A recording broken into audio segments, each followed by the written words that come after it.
Hi hello friends, welcome to the G K smart circle YouTube channel. ಈಗ ನಾವು April 11, 2025ನೇ ಸಾಲಿನ ಪ್ರಮುಖ ಪ್ರಚಲಿತ ಘಟನೆಗಳನ್ನು ಕುರಿತು ಚರ್ಚೆ ಮಾಡೋಣ. ನಿಮಗೆಲ್ಲ ಗೊತ್ತಿರಲಿ, ಪ್ರತಿದಿನ ನಾನು ಕನ್ನಡದ ಪ್ರಜಾವಾಣಿ ಸೇರಿದಂತೆ ಕನ್ನಡದ ಇತರ ಎಲ್ಲ ನ್ಯೂಸ್ ಪೇಪರ್ಗಳು, ಇಂಗ್ಲೀಷ್ನ ದಿ ಹಿಂದೂ ಮತ್ತು PIB ನ್ಯೂಸ್ ಪೇಪರ್ಗಳ ಪ್ರಮುಖ ಪ್ರಚಲಿತ ಘಟನೆಗಳನ್ನು ನಿಮ್ಮ ಮುಂದೆ ತರ್ತಾ ಇರ್ತೀನಿ. ಹಾಗಾದರೆ ಇವತ್ತಿನ ಕ್ವಶ್ಚನ್ ನಂಬರ್ 1 ಏನಿದೆ ಅಂತ ನೋಡೋಣ ಬನ್ನಿ. ಒಂದನೇ ಕ್ವಶನನ್ನು ಗಮನಿಸಿ. 2025 ಏಪ್ರಿಲ್ 10ರಿಂದ 12ರವರೆಗೆ ನವದೆಹಲಿಯಲ್ಲಿ ನಡೆಯಲಿರುವ 9ನೇ ಆವೃತ್ತಿಯ ಜಾಗತಿಕ ತಂತ್ರಜ್ಞಾನ ಶೃಂಗಸಭೆ ನೋಡಿ, ಗ್ಲೋಬಲ್ ಟೆಕ್ನಾಲಜಿ ಸಮ್ಮಿಟ್ 2025ನ ವಿಷಯ ಅಥವಾ ಥೀಮ್ ಏನು? ಸರಿಯಾಗಿರ್ತಕ್ಕಂಥ ಉತ್ತರ, ಈ ದಿನದ ಥೀಮ್ ಸಂಭಾವನಾ ಅಂತ ಕರಿತೇವೆ ನೋಡಿ. ಸಂಭಾವನಾ ಅಂತ ಕರೀತಾರೆ. ಸೊ ಈ ವರ್ಷದ ಗ್ಲೋಬಲ್ ಟೆಕ್ನಾಲಜಿ ಸಮ್ಮಿಟ್ನ ಥೀಮ್ ಆಗಿದೆ. ಸೊ ಇದು 9ನೇ ಆವೃತ್ತಿದ್ದು ಎಂಬುದು ಗಮನಿಸಬೇಕು. ಇದು ನವದೆಹಲಿಯಲ್ಲಿ ಇದೇ ಏಪ್ರಿಲ್ 10ರಿಂದ 12ರವರೆಗೂ ನಡೀತಾ ಇದೆ. ಸೊ ಇದು ಎಲ್ಲ ಪಾಯಿಂಟ್ ಕ್ವಶನಲ್ಲೇ ಇದೆ, ಗಮನಿಸಬಹುದು. ಇಷ್ಟು ಪಾಯಿಂಟ್ ನಿಮಗೆ ತುಂಬಾ ಇಂಪಾರ್ಟೆಂಟ್ ಆಗುತ್ತೆ ಎಕ್ಸಾಮ್ಗೆ. ಡೀಟೇಲ್ಸನ್ನು ಗಮನಿಸಬಹುದು. PIB ನ್ಯೂಸ್ ಪೇಪರಲ್ಲಿ ಈ ಒಂದು ಮಾಹಿತಿಯನ್ನು ಕೊಟ್ಟಿದ್ದಾರೆ. ಗ್ಲೋಬಲ್ ಟೆಕ್ನಾಲಜಿ ಸಮ್ಮಿಟ್ 2025 ನೋಡಿ, ಬಿಗಿನ್ ಎಲ್ಲಿ? ನವದೆಹಲಿಯಲ್ಲಿ ಬಿಗಿನ್ ಆಗಿದೆ. ಸೊ ವಿತ್ ಥೀಮ್ ನೋಡಿ, ಸಂಭಾವನಾ ಅಂತ ಕರೀತಾರೆ. ಸೊ ಸಂಭಾವನಾ ಎಂಬತಕ್ಕಂಥದ್ದು ಈ ವರ್ಷದ ಒಂದು ಥೀಮ್ ಆಗಿದೆ. ಥೀಮ್ ಆಗಿರ್ಬೋದು ಮತ್ತು ಆ ತಿಂಗಳಲ್ಲಿ ಯಾವ ಡೇಟಲ್ಲಿ, ಯಾವ ಡೇಟಿಂದ ಯಾವ ಡೇಟಿನವರೆಗೂ ನಡೆಯುತ್ತದೆ ಎಂಬುದು ಎಕ್ಸಾಮ್ಗೆ ಇಂಪಾರ್ಟೆಂಟ್ ಆಗುತ್ತೆ. ಸೊ ಓಕೆ, ಇದು ಎಷ್ಟನೇ ಆವೃತ್ತಿದ್ದು ಎಂಬುದು ಕೂಡ ನೆನಪಿರಲಿ ನಿಮಗೆ. ಇದರ ಬಗ್ಗೆ ಹೆಚ್ಚಿನ ಡೀಟೇಲ್ಸನ್ನು ಗಮನಿಸೋಣ. ನೋಡಿ, ಗಮನಿಸಬಹುದು. Global technology summit okay, so April 10ರಿಂದ 12ರವರೆಗೂ ಈ ವರ್ಷ ಜರುಗಲಿದೆ ನವದೆಹಲಿಯಲ್ಲಿ. ಓಕೆ, ಇದೇ ಮಾಹಿತಿಯನ್ನು ಅಲ್ಲಿ ಕೊಟ್ಟಿದ್ದೇನೆ, ಗಮನಿಸಬಹುದು. ಸೊ 9ನೇ ಆವೃತ್ತಿಯನ್ನು ವಿದೇಶಾಂಗ ಸಚಿವರಾಗಿರ್ತಕ್ಕಂಥ ಡಾಕ್ಟರ್ ಎಸ್ ಜೈಶಂಕರ್ ಅವರು ನವದೆಹಲಿಯಲ್ಲಿ ಏಪ್ರಿಲ್ 10ರಂದು ಉದ್ಘಾಟನೆ ಮಾಡಿದ್ದಾರೆ ನೋಡಿ. ಏಪ್ರಿಲ್ 10ರಿಂದ 12ರವರೆಗೂ ಈ ಶೃಂಗಸಭೆ ನಡೆಯಲಿದೆ. ಸೊ ಇದು 9ನೇ ಶೃಂಗಸಭೆಯಾಗಿದೆ. ಹಾಗಾದರೆ ಈ ಶೃಂಗಸಭೆಯ ಆಯೋಜಕರು ಯಾರು ಅಂತ ನಿಮಗೆ ಎಕ್ಸಾಮಿಗೆ ಕೇಳ್ಬೋದು ನೋಡಿ. ಈ ಶೃಂಗಸಭೆಯನ್ನು ವಿದೇಶಾಂಗ ಸಚಿವಾಲಯವು ಚಿಂತಕರ ಚಾವಡಿಯಾಗಿರ್ತಕ್ಕಂಥ ಕರ್ನೇಗಿ ಇಂಡಿಯಾ, ಗಮನಿಸಬಹುದು, ಕರ್ನೇಗಿ ಇಂಡಿಯಾದೊಂದಿಗೆ ಜಂಟಿಯಾಗಿ ಆಯೋಜಿಸಲಿದೆ. ಹಾಗಾದರೆ ಇದರ ಆಯೋಜಕರು ಯಾರು ಎಂಬುದು ನಿಮಗೀಗ ಗೊತ್ತಾಗಿದೆ. ಆಯೋಜಕರು ವಿದೇಶಾಂಗ ಸಚಿವಾಲಯ, ಆ ಸಚಿವಾಲಯ ಜಂಟಿಯಾಗಿ ಕಾರ್ನೇಗಿ ಇಂಡಿಯಾದೊಂದಿಗೆ ಆಯೋಜಿಸುತ್ತದೆ. ಸೊ ಹಾಗಾದರೆ ಈ ಶೃಂಗಸಭೆ 2016ರಲ್ಲಿ ಮೊದಲ ಬಾರಿಗೆ ವಾರ್ಷಿಕ ಸಂವಾದವಾಗಿ ನಡೆದಿತ್ತು. ಸೊ ಈ ವರ್ಷದ ಒಂದು ವಿಷಯ ಏನು ಅಂತ ಆಲ್ರೆಡಿ ನಿಮಗೆ ಗೊತ್ತಾಗಿದೆ. ಓಕೆ, ಇಷ್ಟು ಮಾಹಿತಿ ನಿಮಗೆ ಗೊತ್ತಿರಲಿ. ನೆಕ್ಸ್ಟ್ 2ನೇ ಕ್ವಶನ್ ಏನಿದೆ ಅಂತ ಗಮನಿಸಿ. ಇತ್ತೀಚೆಗೆ ಸುದ್ದಿಯಲ್ಲಿರುವ ಕರಡಿ ಮಾರುಕಟ್ಟೆ ಅಥವಾ ಬಿಯರ್ ಮಾರ್ಕೆಟ್ಗೆ ಸಂಬಂಧಿಸಿದಂತೆ ಕೆಳಗಿನವುಗಳಲ್ಲಿ ಯಾವುದು ಸಾಮಾನ್ಯ ಲಕ್ಷಣವಾಗಿದೆ? ನೋಡಿ, ಇದಕ್ಕೆ ಸರಿಯಾಗಿರ್ತಕ್ಕಂಥ ಉತ್ತರ ಆಪ್ಷನ್ ನಂಬರ್ 3. ಅಂದರೆ ವ್ಯಾಪಕ ಹೂಡಿಕೆದಾರನೊಬ್ಬ ನಿರಾಶೆಯಾಗುವುದು ಅಥವಾ ತನ್ನ ಸೊತ್ತುಗಳನ್ನೆಲ್ಲವನ್ನು ಕಳೆದುಕೊಂಡು ದಿವಾಳಿಯಾಗುವುದು ಎಂಬತಕ್ಕಂಥದ್ದು ಅರ್ಥವನ್ನು ಕೊಡುತ್ತದೆ. ಅಂದರೆ ಯಾಕೆ ಸುದ್ದಿಯಲ್ಲಿದೆ ಬಿಯರ್ ಮಾರ್ಕೆಟ್? ನೋಡಿ, ಶೇರ್ ಮಾರ್ಕೆಟಲ್ಲಿ ಕರಡಿ ಓಟ ಅಂದರೆ ಏನಿದೆ, ಕರಡಿಯ ಒಂದು ಇಳಿಕೆ, ಗುಳಿಯ ಓಟ ಎಂಬತಕ್ಕಂಥದ್ದನ್ನು ಗಮನಿಸಿರ್ಬೋದು. ಸೊ ಇಲ್ಲಿ US ಅಧ್ಯಕ್ಷರಾಗಿರ್ತಕ್ಕಂಥ ಡೊನಾಲ್ಡ್ ಟ್ರಂಪ್ ಏನಿದ್ದಾರೆ, ಶೇರ್ ಮಾರ್ಕೆಟ್ನಲ್ಲಿ ತಲ್ಲಣ ಎಬ್ಬಿಸಿದ್ದಾರೆ. ಅಂದರೆ ಬೇರೆ ದೇಶಗಳ ಮಾರುಕಟ್ಟೆಗೆ ಹೋಗ್ತಕ್ಕಂಥ ತನ್ನ ವಸ್ತುಗಳಿಗೆ, ಅಂದರೆ ಅಲ್ಲಿಂದ ಬರ್ತಕ್ಕಂಥ ವಸ್ತುಗಳಿಗೆ ಹೆಚ್ಚಿನ ತೆರಿಗೆಯನ್ನು ವಿಧಿಸ್ತಾ ಇದ್ದಾರೆ. ಸೊ ಆ ಕಾರಣಕ್ಕಾಗಿ ಶೇರ್ ಮಾರ್ಕೆಟ್ ತಲ್ಲಣಗೊಂಡಿದೆ. ಜೊತೆಗೆ ಆ ದೇಶಕ್ಕೆ ಇದೀಗ ಚೇತರಿಕೆಯ ಮಟ್ಟವಾಗಿದೆ. ಅಂದರೆ ಅಲ್ಲಿ ಗೂಳಿಯ ಓಟ ಆಗ್ತಾಯಿದ್ರೆ, ಇಲ್ಲಿ ಕರಡಿಯ ಕುಣಿತ ಆಗ್ತಾ ಇದೆ. ಅಂದರೆ ಬೇರೆ ದೇಶಗಳಲ್ಲಿ, ಮುಖ್ಯವಾಗಿ ಚೀನಾದಲ್ಲಿ ತನ್ನ ಎಲ್ಲ ವಸ್ತುಗಳು, ಅಂದರೆ ಅಮೇರಿಕಕ್ಕೆ ಬರತಕ್ಕಂಥ ಎಲ್ಲ ವಸ್ತುಗಳಿಗೆ ಹೆಚ್ಚಿನ ತೆರಿಗೆಯನ್ನು ವಿಧಿಸಿರತಕ್ಕಂಥದ್ದು, ಟ್ಯಾಕ್ಸನ್ನು ಜಾಸ್ತಿ ಮಾಡಿದ್ದಾರೆ. ಆ ಕಾರಣಕ್ಕಾಗಿ ಅಲ್ಲಿ, ಅಂದರೆ ಚೀನಾದಲ್ಲಿ ಮುಖ್ಯವಾಗಿ ಕರಡಿಯ ಕುಣಿತ ಜಾಸ್ತಿಯಾಗಿದೆ. ಇದು ಭಾರತದ ಮಾರುಕಟ್ಟೆಯ ಮೇಲೆ ಯಾವುದೇ ರೀತಿಯ ಸ್ವಲ್ಪ ಮಟ್ಟಿಗೆ ಪರಿಣಾಮವನ್ನು ಬೀರುತ್ತೆ. ಸೊ ಆ ಕಾರಣಕ್ಕಾಗಿ ಚೀನಾ ಅಧ್ಯಕ್ಷರಾಗಿರ್ತಕ್ಕಂಥ ಕ್ಸಿ ಜಿನ್ಪಿಂಗ್ ಕೂಡ ಭಾರತಕ್ಕೆ ಮೊದಲ ಬಾರಿಗೆ ಕರೆ ಮಾಡಿದ್ದಾರೆ. ಸೊ ನೀವು ಕೂಡ ಅವರ ವಸ್ತುಗಳ ಮೇಲೆ ತೆರಿಗೆ ಹಾಕಿ ಅಂತ ಅಲ್ಲಿ ಇರ್ತಕ್ಕಂಥ ವಿದೇಶಾಂಗ ಸಚಿವರು ಇದಕ್ಕೆ ಯಾವುದೇ ರೀತಿಯ ಒಂದು ಪ್ರತಿಕ್ರಿಯೆಯನ್ನು ನೀಡಿಲ್ಲ ಎಂಬುದು ಗಮನಿಸಬೇಕು. ಸೊ ಕರಡಿಯ ಮಾರುಕಟ್ಟೆ ಅಥವಾ ಕರಡಿಯ ಕುಣಿತ ಅಂತಂದರೆ, ಸೊ ಹೂಡಿಕೆದಾರನೊಬ್ಬ ಶೇರ್ ಮಾರ್ಕೆಟಲ್ಲಿ ಏನಾದರೂ ತನ್ನ ಸ್ವತ್ತುಗಳನ್ನು ಹೂಡಿಕೆ ಮಾಡಿರ್ತಾನೆ. ಸೊ ಅಲ್ಲಿ ತನ್ನ ಶೇರ್ ಮಾರ್ಕೆಟ್ ಕೆಳಗೆ ಬಿದ್ದಾಗ ದಿವಾಳಿ ಆಗ್ತಕ್ಕಂಥ ಚಾನ್ಸಸ್ ಇರುತ್ತೆ, ಅಂದರೆ ದಿವಾಳಿ ಆಗುವುದು. ಸೊ ಅಲ್ಲೇ ಬಿಟ್ಟರೆ ಅದು ದಿವಾಳಿ ಆಗಲ್ಲ. ಒಂದು ವೇಳೆ ಆತ ಅಲ್ಲಿಂದ ತನ್ನ ಅಮೌಂಟನ್ನು ತೆಗೆದುಕೊಂಡ್ರೆ ದಿವಾಳಿ ಆಗುವ ಎಲ್ಲ ಲಕ್ಷಣಗಳು ಇರ್ತವೆ. ಸೊ ಆ ಕಾರಣಕ್ಕಾಗಿ ಇದು ಕೂಡ ನಿಮಗೆ ನೆನಪಿರಲಿ, ಒಬ್ಬ ವ್ಯಕ್ತಿ ತನ್ನೆಲ್ಲ ಸ್ವತ್ತುಗಳನ್ನು ಕಳೆದುಕೊಳ್ಳುವುದೇ ಬಿಯರ್ ಮಾರ್ಕೆಟ್. ಓಕೆ, ಸೊ ಈ ಮಾಹಿತಿಯನ್ನು ಗಮನಿಸಬಹುದು. US stock continue to tumble. What is bear market? So ಸುದ್ದಿಯಲ್ಲಿತ್ತು, ಆ ಮಾಹಿತಿಯನ್ನು ನಿಮ್ಮ ಮುಂದೆ ತಂದಿದ್ದೀನಿ. ನೋಡಿ, ನಾನು ಹೇಳಿದಂತೆ ಅಮೆರಿಕ ಅಧ್ಯಕ್ಷರಾಗಿರ್ತಕ್ಕಂಥ ಡೊನಾಲ್ಡ್ ಟ್ರಂಪ್ ಕಳೆದ ವಾರ ವ್ಯಾಪಕ ಸುಂಕಗಳಿಂದ ಹಿಂದೆ ಸರಿಯುವ ಯಾವುದೇ ಲಕ್ಷಣಗಳನ್ನು ತೋರಿಸದ ಕಾರಣ ಜಾಗತಿಕ ಷೇರು ಮಾರುಕಟ್ಟೆಗಳು ಕುಸಿತ ಕಂಡವು. ಸೊ ಗಮನಾರ್ಹವಾಗಿ S&P ಗ್ಲೋಬಲ್ ಏನಿದೆ 500 US ಸಾರ್ವಜನಿಕವಾಗಿ ವ್ಯಾಪಾರ ಮಾಡುವ 500 ದೊಡ್ಡ ಕಂಪನಿಗಳ ಕಾರ್ಯಕ್ಷಮತೆಯನ್ನು ಪತ್ತೆ ಹಚ್ಚುವ ಸ್ಟಾಕ್ ಮಾರುಕಟ್ಟೆ ಸೂಚ್ಯಂಕವಾಗಿದೆ S&P ಗ್ಲೋಬಲ್. ಸೊ ಇದು ಸೋಮವಾರ ಅಂದರೆ 2022 ನಂತರ ಮೊದಲ ಬಾರಿಗೆ ಅಲ್ಲಿ ಕರಡಿ ಮಾರುಕಟ್ಟೆ ಪ್ರವೇಶಿಸಿದೆ. ಸೊ ಇದು ಕೂಡ ನೆನಪಿರಲಿ. ಏನಿದು ಕರಡಿ ಮಾರುಕಟ್ಟೆ? ನಾನು ಹೇಳಿದಂತೆ ನೋಡಿ, ಒಂದು ಷೇರು ಸೂಚ್ಯಂಕವು ತನ್ನ ಕೊನೆಯ ಗರಿಷ್ಠ ಮಿತಿ, ನೋಡಿ ಒಬ್ಬ ವ್ಯಕ್ತಿ ಏನಾದರೂ ಒಂದು ₹100 ಅಂದರೆ ಎಕ್ಸಾಂಪಲ್ ₹100 ಹೂಡಿಕೆ ಮಾಡಿದರೆ, ಸೊ ಆ ಹೂಡಿಕೆಯ ಮಿತಿ ಎಷ್ಟಿರುತ್ತೆ, ಕನಿಷ್ಠ 20% ಕುಸಿತ ಆದರೆ ಸೊ ಅಲ್ಲಿ ಕರಡಿ ಮಾರುಕಟ್ಟೆ ಅಂತ ಕರೀತಾರೆ. ಆತ ತನ್ನ ಸ್ವತ್ತನ್ನು ಕಳೆದುಕೊಳ್ತಾನೆ. ಸೊ ಈ ಪದವು ಷೇರು ಸೂಚ್ಯಂಕ ಕುಸಿದಿದೆ ಎಂದು ತಿಳಿಸಲು ಕೇವಲ ಒಂದು ಸಂಕ್ಷಿಪ್ತ ಮಾರ್ಗವಾಗಿದೆ ಬಿಯರ್ ಮಾರ್ಕೆಟ್ ಎಂಬುದು. ಸೊ ಉದಾಹರಣೆ ನಿಮಗೆ ಅರ್ಥ ಆಯಿತು ಅಂದ್ಕೊಳ್ತೀನಿ. ಓಕೆ, ನೆಕ್ಸ್ಟ್ ಮೂರನೇ ಕ್ವಶನ್ ಏನಿದೆ ಅಂತ ನೋಡೋಣ ಬನ್ನಿ. ಇತ್ತೀಚೆಗೆ ಭಾರತ ಇತ್ತೀಚೆಗೆ UAEಗೆ ಸ್ಥಳೀಯ ಆಕಾಶ್ ವಾಯು ರಕ್ಷಣಾ ಕ್ಷಿಪಣಿ ವ್ಯವಸ್ಥೆಯನ್ನು ನೀಡಿತು. ಹಾಗಾದರೆ ಆಕಾಶ್ ವಾಯು ರಕ್ಷಣಾ ಕ್ಷಿಪಣಿ ವ್ಯವಸ್ಥೆಯ ಕುರಿತು ಈ ಕೆಳಗಿನ ಹೇಳಿಕೆಗಳನ್ನು ಪರಿಗಣಿಸಿ ಸರಿಯಾಗಿರತಕ್ಕಂಥ ಉತ್ತರವನ್ನು ಆಯ್ಕೆ ಮಾಡಬೇಕು. ನೋಡಿ, ಮೋಸ್ಟ್ ಇಂಪಾರ್ಟೆಂಟ್ ಆಗುತ್ತೆ ಸ್ನೇಹಿತರೆ. ಭಾರತ ನಿರ್ಮಿತ ಆಕಾಶ್ ವಾಯು ರಕ್ಷಣಾ ಕ್ಷಿಪಣಿಯನ್ನು ಇದೀಗ ಯುನೈಟೆಡ್ ಅರಬ್ ಎಮಿರೇಟ್ಸ್ ಅಂದರೆ UAE ಖರೀದಿಸಿದೆ. ಓಕೆ, ಸೊ ಇದಕ್ಕೆ ಸಂಬಂಧಪಟ್ಟಂತೆ ಸ್ವಲ್ಪ ಮಾಹಿತಿ ನೋಡಿ. ಒಂದನೇದು, ಇದು ವಾಯು ದಾಳಿಯಿಂದ ದುರ್ಬಲ ಪ್ರದೇಶಗಳು ಮತ್ತು ಬಿಂದುಗಳನ್ನು ರಕ್ಷಿಸಲು ಶಾರ್ಟ್ ರೇಂಜ್ ಮೇಲ್ಮೈಯಿಂದ ಗಾಳಿಗೆ ಚಿಮ್ಮುವ ಕ್ಷಿಪಣಿ. ನೋಡಿ, ಶಾರ್ಟ್ ರೇಂಜ್ ಕ್ಷಿಪಣಿ ವ್ಯವಸ್ಥೆಯಾಗಿದೆ. ಇದನ್ನು ಭಾರತದ ರಕ್ಷಣಾ ಸಂಶೋಧನಾ ಮತ್ತು ಅಭಿವೃದ್ಧಿ ಸಂಸ್ಥೆ DRDO ಸ್ಥಳೀಯವಾಗಿ ವಿನ್ಯಾಸಗೊಳಿಸಿ ಅಭಿವೃದ್ಧಿಪಡಿಸಿದೆ. ಯಾವುದು ಸರಿ? ಸೊ ಈ ಮೇಲಿನ ಎರಡೂ ಕೂಡ ಸರಿಯಾಗಿರತಕ್ಕಂಥದ್ದು. ಆಪ್ಷನ್ ನಂಬರ್ 3 ಸರಿಯಾಗಿದೆ.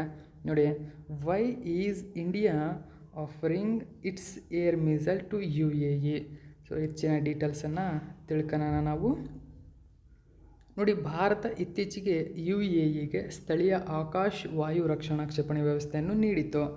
ಹಾಗಾದರೆ ಏನಿದು ಆಕಾಶ್ ಎಂಬ ವಾಯು ರಕ್ಷಣಾ ಕ್ಷಿಪಣಿ ವ್ಯವಸ್ಥೆ? ಇದು ವಾಯು ದಾಳಿಯಿಂದ ನಾನು ಹೇಳಿದಂತೆ short range surface to air missile. ನೋಡಿ, ಸರ್ಫೇಸ್ ಟು ಏರ್ ಮಿಸೈಲ್ ಆಗಿದೆ. ಇದನ್ನು DRDO ವಿನ್ಯಾಸಗೊಳಿಸಿದೆ ಮತ್ತು ಅಭಿವೃದ್ಧಿಪಡಿಸಿದೆ. ಆದರೆ ಇದರ ಉತ್ಪಾದಕರು ಯಾರು ಅಂದರೆ ತಯಾರಕರು ಯಾರು ಅಂದರೆ BDL, ಮೋಸ್ಟ್ ಇಂಪಾರ್ಟೆಂಟು, ಹೈದರಾಬಾದ್ನಲ್ಲಿರತಕ್ಕಂಥ ಭಾರತ್ ಡೈನಾಮಿಕ್ಸ್ ಲಿಮಿಟೆಡ್ ಇದನ್ನು ತಯಾರಿಸುತ್ತೆ, ಅಂದರೆ ಉತ್ಪಾದನೆ ಮಾಡ್ತಕ್ಕಂಥ ಒಂದು ಸಂಸ್ಥೆ.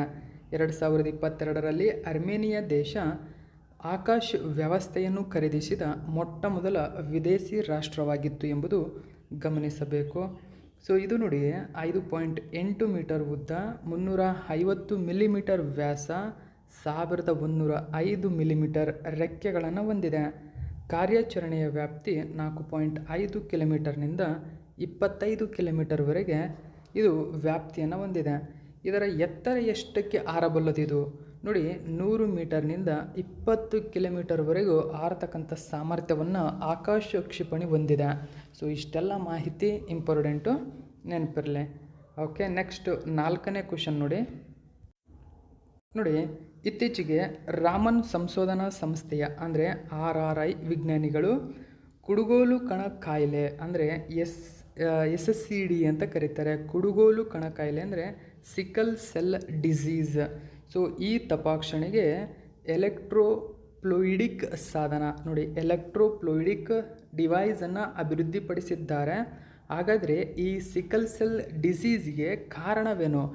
ಹೇಗೆ ಈ ಸಿಕಲ್ ಸೆಲ್ ಡಿಸೀಸ್ ಮಾನವನಲ್ಲಿ ಕಂಡುಬರುತ್ತದೆ? ಸೊ ಇದಕ್ಕೆ ಸಂಬಂಧಪಟ್ಟಂತೆ ಸರಿಯಾಗಿರ್ತಕ್ಕಂಥ ಉತ್ತರ ಆಪ್ಷನ್ ನಂಬರ್ 2 ಸರಿಯಾಗಿದೆ.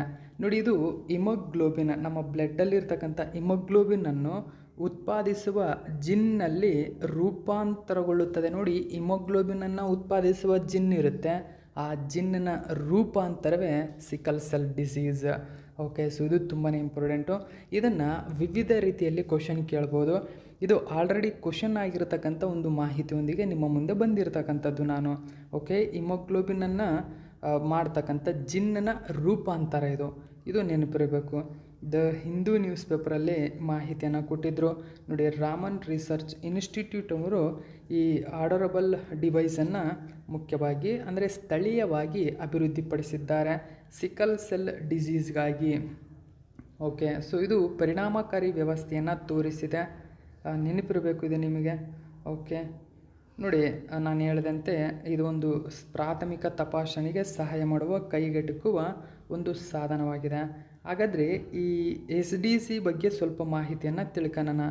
ನೋಡಿ, ಇದು ನಿಮ್ಮ ಕೆಂಪು ರಕ್ತ ಕಣಗಳು RBC ಅಂತ ಕರೀತಾರೆ, ರೆಡ್ ಬ್ಲಡ್ ಸೆಲ್ಸ್. ಸೊ ಇದರ ಮೇಲೆ ಪರಿಣಾಮ ಬೀರುವ ಅತ್ಯಂತ ಸಾಮಾನ್ಯವಾದ ಆನುವಂಶಿಕ ರಕ್ತ ಅಸ್ವಸ್ಥತೆಯಾಗಿದೆ. ಹಾಗಾದರೆ ಇಲ್ಲಿ ನೀವು ಗಮನಿಸಬಹುದು, ಸಿಕಲ್ ಸೆಲ್ ಎಂಬುದು ಒಂದು ಆನುವಂಶಿಕವಾಗಿದೆ. ನೋಡಿ, ಇದೊಂದು ಆನುವಂಶಿಕ ಕಾಯಿಲೆಯಾಗಿದೆ ಎಂಬುದು ಗೊತ್ತಾಯಿತು. ಇದೊಂದು ದೋಷಪೂರಿತ ಹಿಮೋಗ್ಲೋಬಿನ್ನಿಂದ ಗುರುತಿಸಲ್ಪಟ್ಟಿದೆ. ಅಂದರೆ ಈ ಏನಾದರೂ ಸಿಕಲ್ ಸೆಲ್ ಇದ್ದರೆ ನಮಗೆ ಹಿಮೋಗ್ಲೋಬಿನ್ ಏನಿದೆ ಅದು ದೋಷಪೂರಿತವಾಗಿರುತ್ತದೆ. ಓಕೆ, ಹಿಮೋಗ್ಲೋಬಿನ್ ಎಂಬುದು RBC ಅಣುವಾಗಿದ್ದು ಅದು ದೇಹದ ಅಂಗಾಂಗಗಳಿಗೆ ಆಮ್ಲಜನಕ ನೋಡಿ ಆಕ್ಸಿಜನನ್ನು ಸಪ್ಲೈ ಮಾಡುತ್ತದೆ. ಆಲ್ರೆಡಿ ಇದು ನಿಮಗೆ ಗೊತ್ತಿರುತ್ತೆ. ಕುಡುಗೋಲು ಕಣ ರೋಗವು ಅಂಗಾಂಶಗಳಿಗೆ ಆಮ್ಲಜನಕದ ವಿತರಣೆಯಲ್ಲಿ ಅಡ್ಡಿಪಡಿಸುತ್ತವೆ. ನೋಡಿ, ಇಷ್ಟು ಮಾಹಿತಿ ನಿಮಗೆ ಗಮನಿಸಬಹುದು. ಅಂದರೆ ಇಂಟರ್ಲಿಂಕ್ ಇದೆ ನೋಡಿ. ಹಿಮೋಗ್ಲೋಬಿನ್ ನಮ್ಮ ದೇಹದ ಎಲ್ಲ ಭಾಗಗಳಿಗೂ ಆಮ್ಲಜನಕವನ್ನು ಸಪ್ಲೈ ಮಾಡುತ್ತೆ.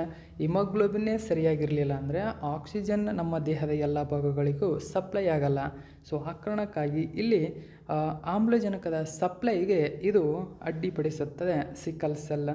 ಹಾಗಾದರೆ ಈ ಸಿಕಲ್ ಸೆಲ್ ಬರುವುದಕ್ಕೆ ಕಾರಣವೇನೋ ನೋಡಿ. ಇದು ನಿಮ್ಮ ದೇಹವು ಹಿಮೋಗ್ಲೋಬಿನ್ನ ಒಂದು ಭಾಗವಾಗಿದ್ದು ತಯಾರಿಸಲು ಸೂಚನೆಗಳನ್ನು ಹೊಂದಿರುವ ಜಿನ್ನಿನಲ್ಲಿನ ರೂಪಾಂತರದಿಂದ SDC ಉಂಟಾಗುತ್ತದೆ. SDC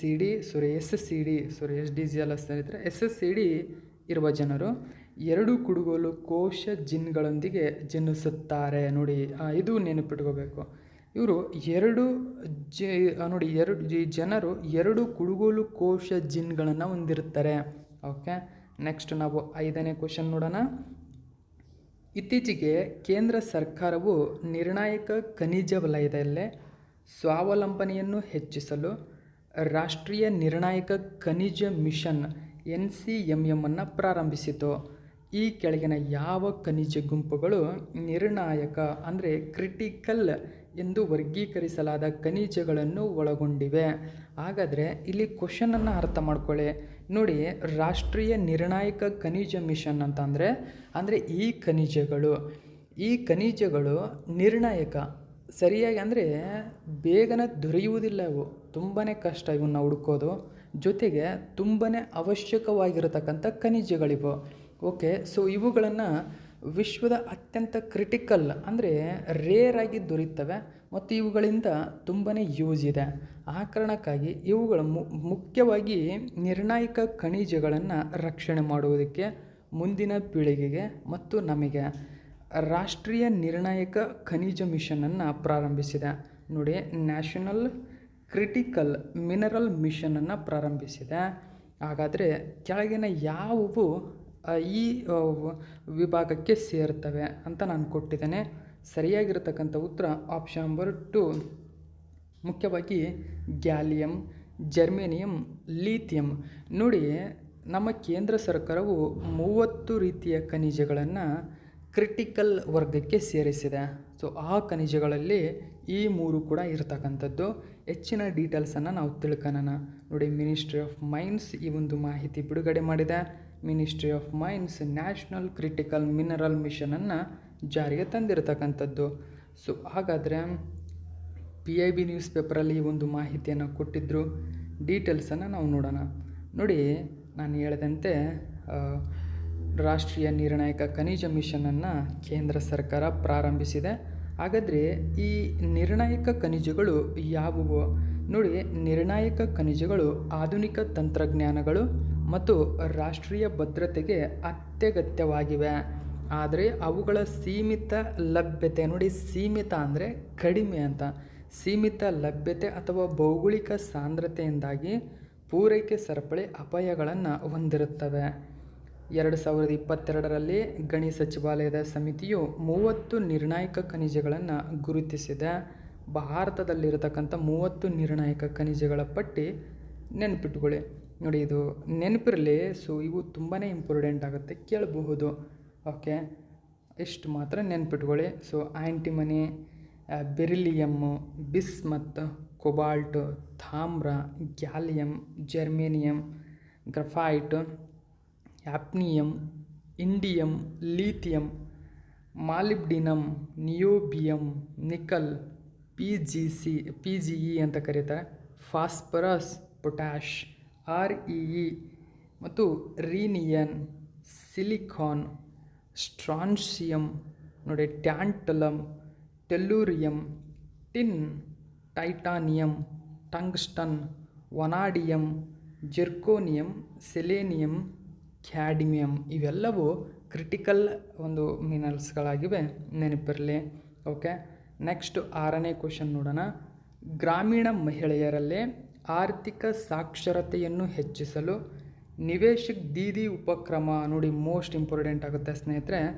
ನಿವೇಶಕ್ ದೀದಿ ಉಪಕ್ರಮದ 2ನೇ ಹಂತವನ್ನು ಹೂಡಿಕೆದಾರ ಶಿಕ್ಷಣ ಮತ್ತು ರಕ್ಷಣಾ ನಿಧಿ ಪ್ರಾಧಿಕಾರ ಅಂದರೆ IPFA ಮತ್ತು ಕೆಳಗಿನ ಯಾವ ಸಂಸ್ಥೆಗಳು ಇತ್ತೀಚೆಗೆ ಒಪ್ಪಂದಕ್ಕೆ ಸಹಿ ಹಾಕಿವೆ? ನೋಡಿ, ಸೊ ಈ ಎರಡೂ ಸಂಸ್ಥೆಗಳು ಸೇರಿಕೊಂಡು ಗ್ರಾಮೀಣ ಮಹಿಳೆಯರಲ್ಲಿ ಆರ್ಥಿಕ ಸಾಕ್ಷರತೆಯನ್ನು ಹೆಚ್ಚಿಸಲು ನಿವೇಶಕ ದೀದಿ ಉಪಕ್ರಮವನ್ನು ಪ್ರಾರಂಭಿಸಿವೆ.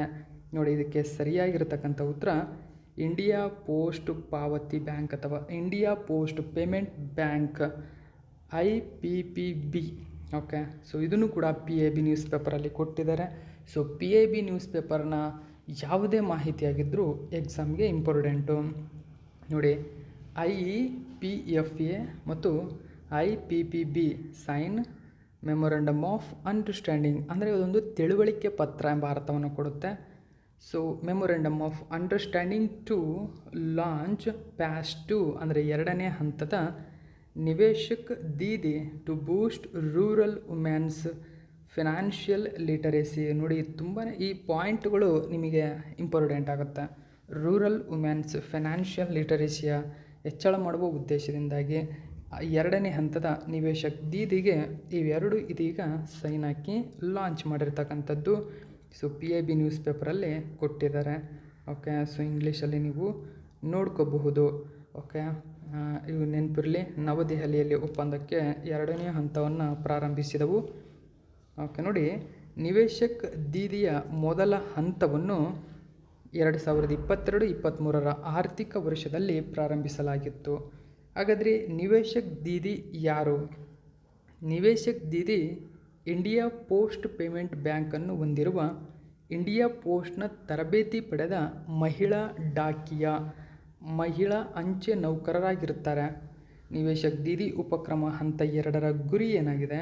ಗ್ರಾಮೀಣ, ಅರೆನಗರ ಮತ್ತು ಸೌಲಭ್ಯವಂಚಿತ ಪ್ರದೇಶಗಳ ಮಹಿಳೆಯರ ಮೇಲೆ ಗಮನ ಕೇಂದ್ರೀಕರಿಸಿ ಆ ಕ್ಷೇತ್ರದಲ್ಲಿನ ಮಹಿಳೆಯರಿಗೆ ಜವಾಬ್ದಾರಿಯುತ ಹೂಡಿಕೆ, ಅದರ ವಂಚನೆ ಬಗ್ಗೆ ಅರಿವು, ಹೇಗೆ ಉಳಿತಾಯದ ಅಭ್ಯಾಸಗಳು, ಡಿಜಿಟಲ್ ಬ್ಯಾಂಕಿಂಗ್ ಪರಿಕರಗಳ ಬಗ್ಗೆ ನಿವೇಶಕ್ ದೀದಿ ಅಂದರೆ ಇಂಡಿಯಾ ಪೋಸ್ಟ್ ಪೇಮೆಂಟ್ ಬ್ಯಾಂಕ್ನ ಒಂದು ನಿವೇಶಕ ದೀದಿಗಳು ಅವರೇನಿರ್ತಾರೆ ಅವರಿಂದ ಇವರಿಗೆ ಅಂದರೆ ಏನು ಗೊತ್ತಿರಲಾದಂತಹ ಮಹಿಳೆಯರಿಗೆ ಫಿನಾನ್ಷಿಯಲ್ ಲಿಟರೇಸಿಯನ್ನು ಕೊಡುತ್ತಾರೆ.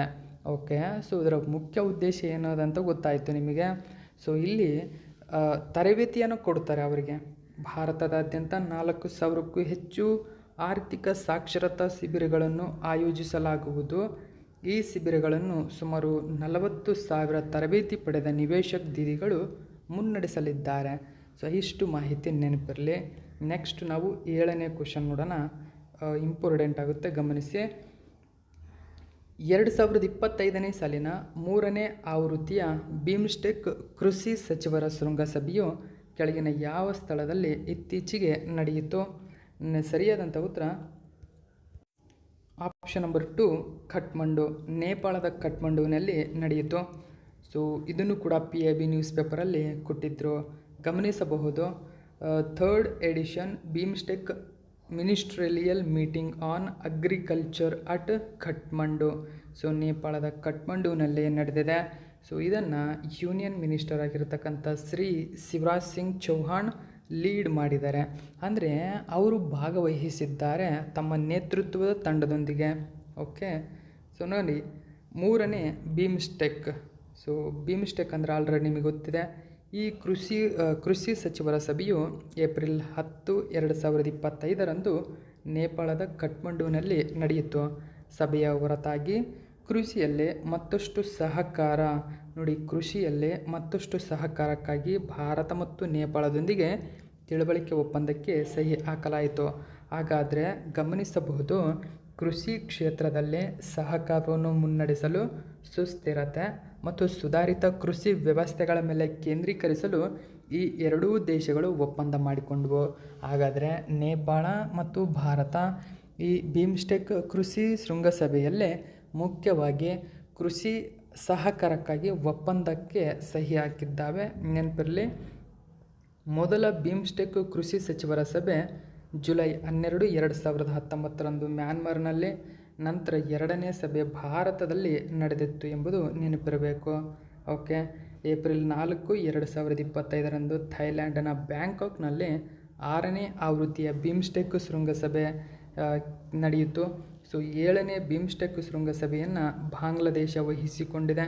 ಅದನ್ನು ಕೂಡ ಆಲ್ರೆಡಿ ನಿಮ್ಮ ಮುಂದೆ ತಂದಿದ್ದೀನಿ, ಹೇಳಿದ್ದೀನಿ. ಸೊ ಇದು ಇವತ್ತಿನ ಪ್ರಮುಖ ಪ್ರಚಲಿತ ಘಟನೆ. ಇದೇ ತರಹದ ಮಾಹಿತಿಯೊಂದಿಗೆ ಮತ್ತೆ ನಿಮ್ಮನ್ನು ಭೇಟಿ ಆಗ್ತೀನಿ. Thank you so much for watching my video friends.